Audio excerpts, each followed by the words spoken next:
She's always been someone special, and it's been a joy to see her grow up, and even to get out there and do the gold duster jump and twist the other night. I enjoyed that. And still just look beautiful, and we're glad to have you as part of our church, and want to have you come up. And Ed, about 12:15, 12:30, if you raise your hand, we'll ask her to slow down. I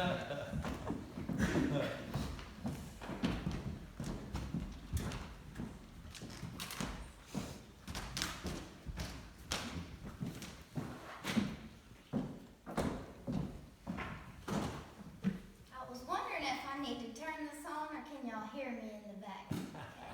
We can hear you. Okay. My dad told me I shouldn't do this, but I'm going to do it anyway.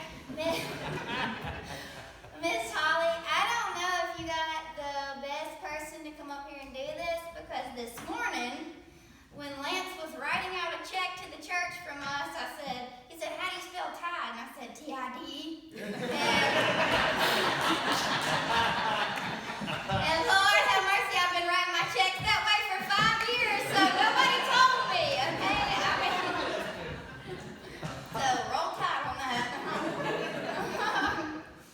But first of all, I'd just like to thank you for asking me, and I'm really honored to be here and honored to be the laity preacher, speaker today. And Miss Holly, I don't know how you do this week in and week out, because this literally took me about 4 months to ride, and I will just be riding down the road listening to songs and trying to get motivated, and it takes a lot, so it's a really big job. So I hope I don't disappoint y'all after 3 months of riding all this. I mean, I even came off the beach early one day to start riding this thing, so that means a lot. And I hope by the time that I get done today, y'all are like, well, that girl needs to be practicing what she preaches, but hopefully you won't. But I just wanted to start off with this. Every day above the ground is a great day. Can I get an amen to that? Good, I've always wanted to do that. I'll mark it off my bucket list. I always wanted to stand up here and be like, can I get an amen? But that's great. I'm going to mark that off my bucket list. So, let me start with this. Normally I don't get nervous in front of high school kids, but this is a little different. Anyway, here it goes. I want to start off with a story of a little girl. She is sobbing in tears because she put her pet turtle, she checked on it, and her pet turtle was not moving. She was convinced that the turtle is dead. So she's crying and crying and crying to her dad. And the dad tries his hardest to console his daughter over the turtle. I'm so sorry about your turtle. Let's go out for some ice cream and maybe we can make you feel better. The little girl looked up at her dad in silence for a minute, and then she continued to just wail and cry over the turtle. The dad, just being so helpless, hating to see his little girl in dismay, exclaims, okay, honey, well, what if we have the turtle, a huge funeral celebration, and we invite all your friends, and they can bring presents, and we'll have food and cake and ice cream. The girl looked up at her dad with big, hopeful eyes, and about that time, the turtle moved. He actually was not dead. And so, the girl looks over at her father and says, can we kill him? So, we as humans are naturally selfish beings. We always want more for ourselves, even at the expense of others. You know, one night, my family and I at the beach, we went out for dinner. And I don't even know how this came up, but we started going. I don't even know why we thought this was a good idea. But we started going around the table to tell each of the family some things that we could work on, okay? Well, when we get to Dad, I mean, he's perfect, so he had nothing, he had no fault. Just kidding. But when they got to me, my family told me that sometimes I can be a little selfish and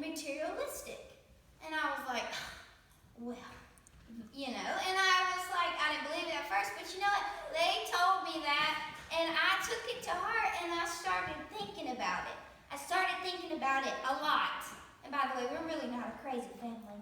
But it really got me thinking about all things that I have, thousands of pieces of my clothing and jewelry and shoes, and I started thinking to myself, what does it mean? Material things. Yeah, it makes me happy, like really happy.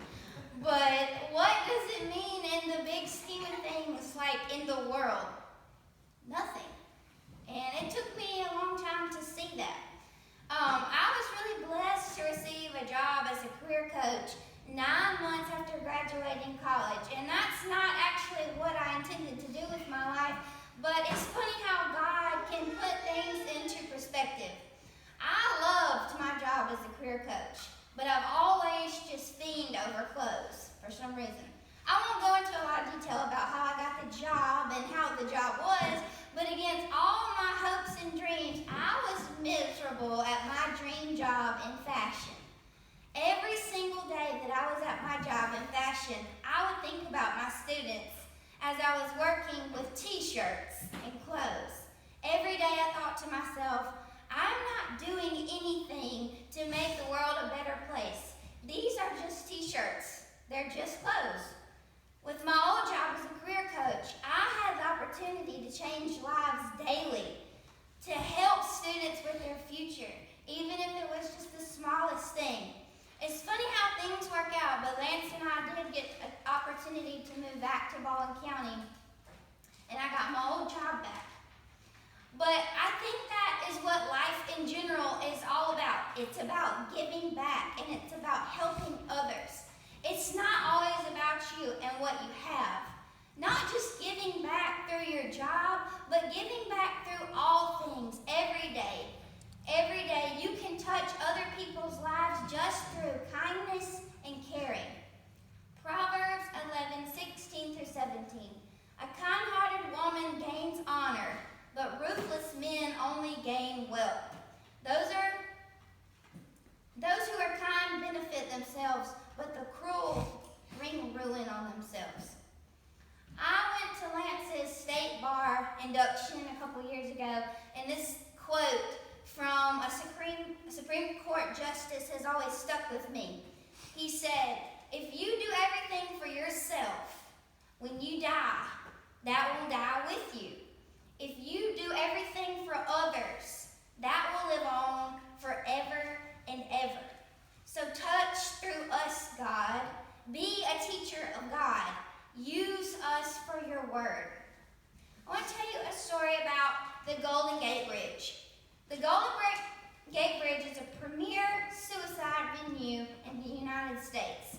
The lure of the bridge is a place to end one's life, as individuals will fly across the country to go to San Francisco to jump off the bridge to their death.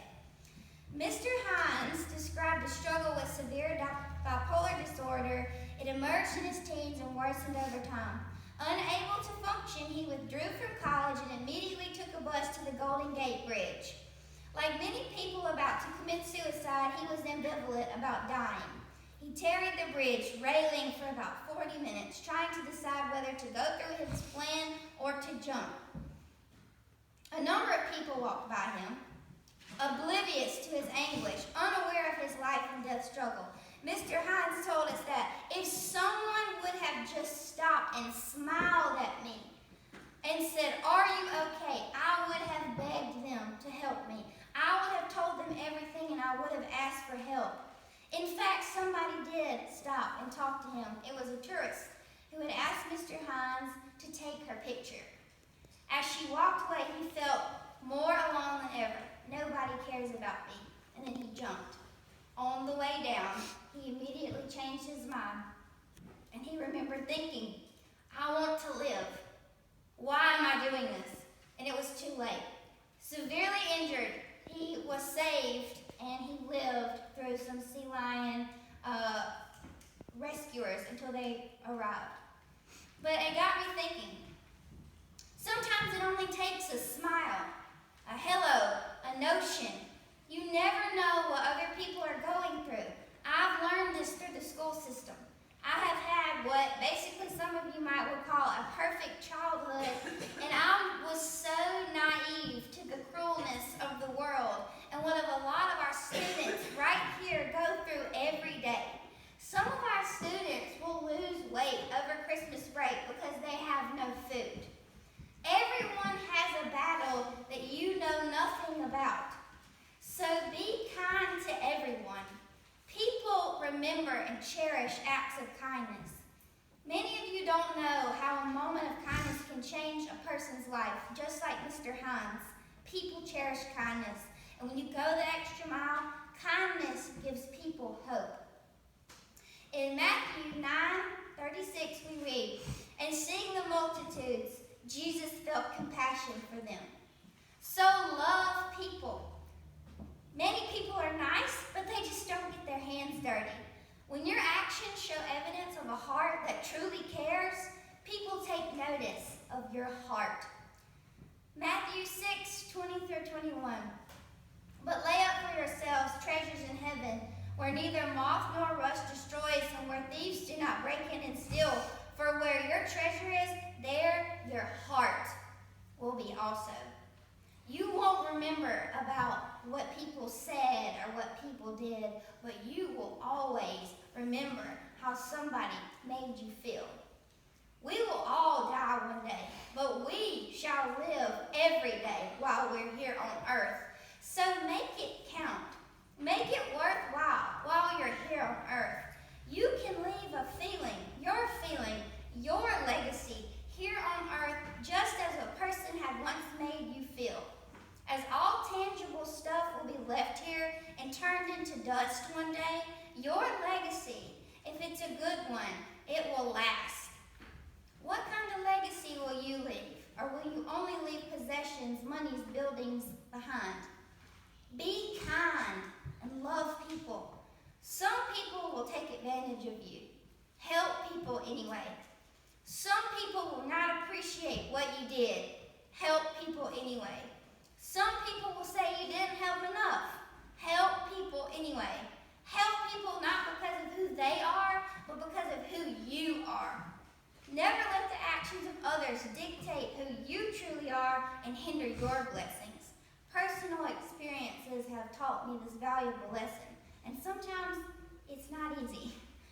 No matter the situation, through God, you gotta let your heart shine. It's better than sunshine, and it's dang sure better than rain. You gotta let your soul shine till the break of day. That's from the Allman Brothers. I also like this quote. Too much is given, much is expected. Just think about it. Proverbs 27. Children are fortunate if they have a father who is honest and does what is right. I have been given a lot, and not just materials. I have been given all the tools, morals, values, and characteristics from my family to be a good and successful person, and mainly to just be a good person. So I know that God is expecting a lot from me and to give back, and He's probably expecting a lot from you too. Proverbs 13:22.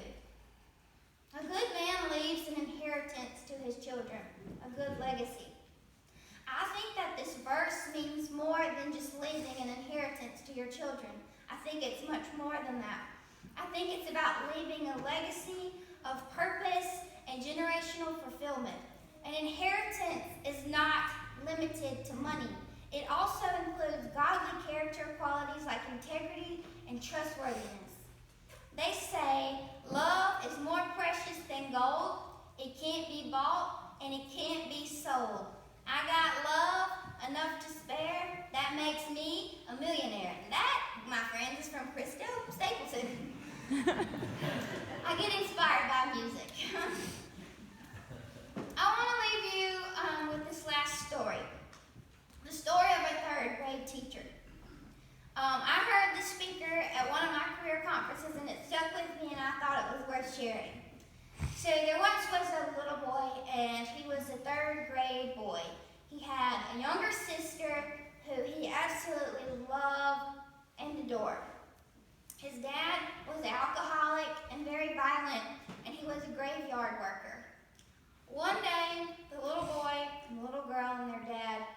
working, and he took his kids out to the graveyard while he was working, and he was way over here, digging a hole or something. And the little boy and the little girl are playing hide and seek. And they were playing around these big stones. And the little girl, his sister, ran behind a stone, and it flipped over and crushed her right in front of the brother.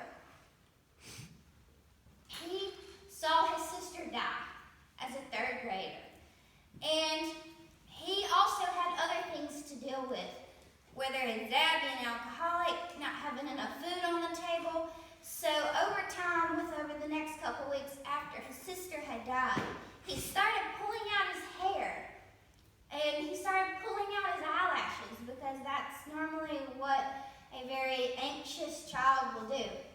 His third grade teacher started to notice this, and one day when they went out for break, she said, "You're staying in here with me." And he thought he was in trouble. He was like, "Oh my gosh." So they went out for break and they stayed in, and he said that his teacher pulled him up in her lap and held him and told him that she loved him and petted him. And she did this over a course of 3 weeks. And he always remembered that. Well, fast forward 30 years down the road, he's at his 30-year reunion or something like that, and he sees his third grade teacher in a wheelchair with her husband's pushing her. And he walks up to her and he's like, "Oh my gosh, I am so happy to see you." And she's really old, kind of out of it, so he started talking to her husband who was pushing the wheelchair, and he said, "You know what? I will never forget how she made me feel.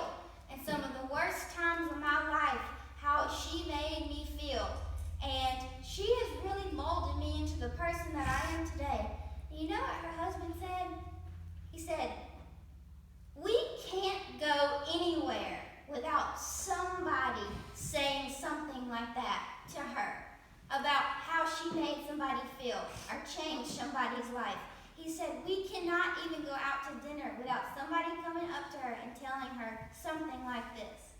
So, be the Mrs. Smith. Be that third grade teacher. Impact somebody's life and be the Mrs. Smith.